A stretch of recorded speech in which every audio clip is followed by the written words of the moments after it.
अस्सलामुअलैकुम वरहमतुल्लाहि वबरकातुहू। नाज़रीन, मैं आपका मेज़बान हाफिज़ मोहम्मद फ़सीहुद्दीन मेदक और आप देख रहे हैं मेदक फास्ट न्यूज़। आइए डालते हैं आज मुनुगुडु से ताल्लुक़ रखने वाली रुकन असम्बली मेदक श्रीमती एम पद्मा देवेंद्र रेड्डी की खबर पर एक नज़र। नलगुंडा ज़िले के मुनुगुडु में होने वाले ज़िमनी इंतखाबात को लेकर दीगर पार्टियों के बशमूल टीआरएस पार्टी की मुहिम भी काफ़ी ज़ोर शोर से जारी है। इसी ज़िमन में टीआरएस पार्टी की तशहीर को लेकर रुकन असम्बली मेदक श्रीमती एम पद्मा देवेंद्र रेड्डी मुनुगुडु पहुंची हैं और उन्होंने मुनुगुडु में घर घर जाकर आवाम से टीआरएस पार्टी के उम्मीदवार के हक़ में वोट डालने की अपील की है।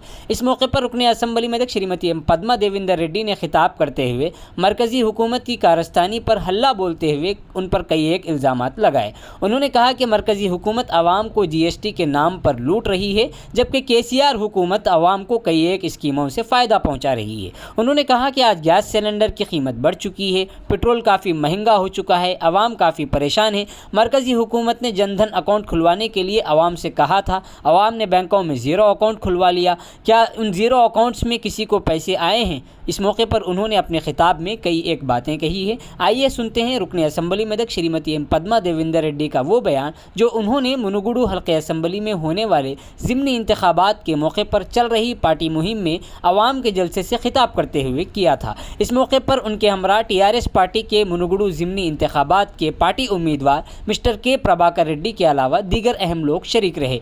नाजरीन, हमारे इस वीडियो पर जो इश्तिहार आप देख रहे हैं वो मेदक टाउन के महल्ले पिलीडी में हेल्थ एंड हिजामा क्लिनिक का है, जहां आप हिजामा करवा सकते हैं और हिजामा करवाना सुन्नत है और उससे कई एक बीमारियों से बचा जा सकता है। लिहाजा ख्वाहिशमंद अफराद जल्द अज जल्द नीचे दिए गए नंबरात पर रब्त पैदा करें। नाजरीन, जैसा कि आप देख रहे हैं, हम ज़िले मेदक की तारीख़ में पहली मरतबा उर्दू ज़ुबान में आप तक ज़िले की अहम ख़बरें पहुंचा रहे हैं। लिहाजा हम आपसे गुजारिश करते हैं कि आप लोग भी ज़रूर हमारे चैनल को लाइक करें, शेयर करें और सब्सक्राइब करें। आइए रिपोर्ट आप हजरात के पेश खिदमत। जय तेलंगाना, जय तेलंगाना।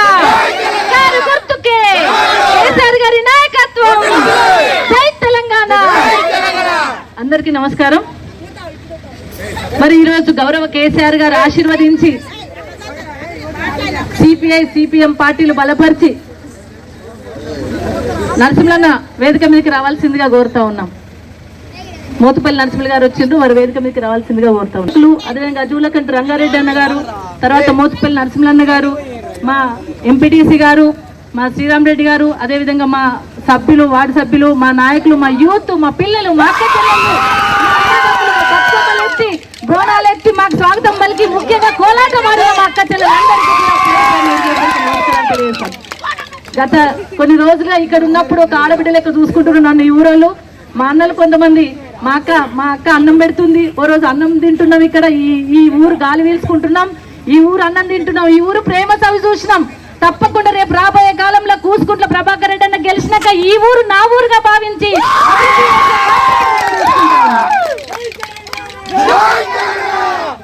మనం ఏమడిగినాం, నాకు కొన్ని అనుమానాలు ఉన్నాయి తీర్చుకోవడానికే మహమ్మదాపూర్ గానువెల్లి వచ్చిన, మునుగోడు వచ్చిన.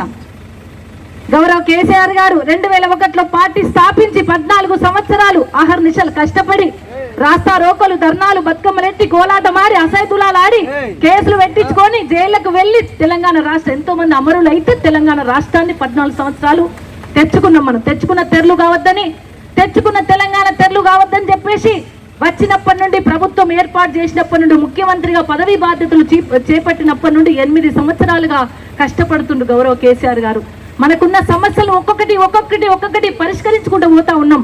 75 సంవత్సరాలు మన రాష్ట్రానికి పట్టించిన శిలుమును వదిలించుకునేటట్టుగా మన ముఖ్యమంత్రి గారు పనిచేస్తా ఉన్నారు. రెండోసారి కూడా ముఖ్యమంత్రిగా గౌరవ కేసీఆర్ గారిని తెలంగాణకు బాధ్యతను మోసిన గౌరవ కేసీఆర్ గారు పెన్షన్లు ఇవ్వలేదా? ఆ భరోసా కొద్ది ఆ పెద్ద మనిషి బతుకుతలేదా?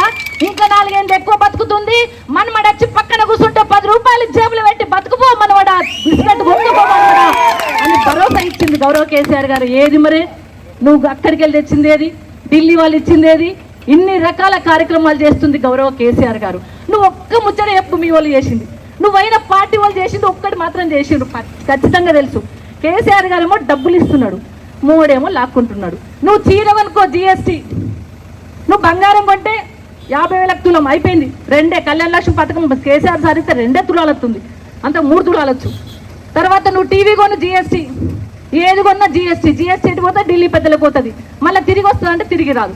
పన్నులు కడుతున్నాం, సిలిండర్ రేటు 400 ఉంటే 1200 చేయించినావు రాజగోపాల్ రెడ్డి. నువ్వు ఎట్లా పోయినావు? నువ్వు ఆ పార్టీలకు ఎట్లా పోయినావు? 1200 సిలిండర్ పెట్టి కొనాలనా? మా అక్క చెల్లెలు జన్ ధన్ ఖాతా అన్నాడు. జన్ ధన్ ఖాతాల అకౌంట్లు ఓపెన్ చేయమంటే ఓ మా అక్క చెల్లెలు జీరో అకౌంట్లను ఓపెనే చేసిండ్రు. ఒక్క రూపాయి పడ్డదా? 10,000 పడ్డాయా? 15,000 పడ్డాయా? 1,00,000 పడ్డదా? 15 లక్షలు పడ్డాయా? మరి ఏమైంది? డీజిల్ పెరిగే, పెట్రోల్ పెరిగే. నువ్వు ఎట్లా పోయి ప్యాకేజ్ తెచ్చుకున్నావు? మా మునుగోడు ప్రజల్ని ఎట్లా మర్చిపోయినావు? మా మమ్మదాపూర్ గ్రామస్తులు ఎట్లా మర్చిపోయినావు? ఒక్కసారి రాకపోతే రాకపోయా ఇంకా 10,000 కోట్లు తెచ్చి మాకు ఖర్చు పెడితే అయిపోవు కదా, అభివృద్ధి చెందుతుంది కదా. అది చేయకపోతివి. నేను మీకోసమే చేసిన మా కోసం చేసి ఏం చేసినావు? ఏం చేస్తావు? నువ్వు ఎక్కడికి పోయినావు? మళ్ళా ప్రతిపక్షం. మరి మళ్ళీ ఏం చేస్తావు ఏడాదిలా? ఎందుకు వేయాలి ఓటును వృధా చేసుకున్నావు.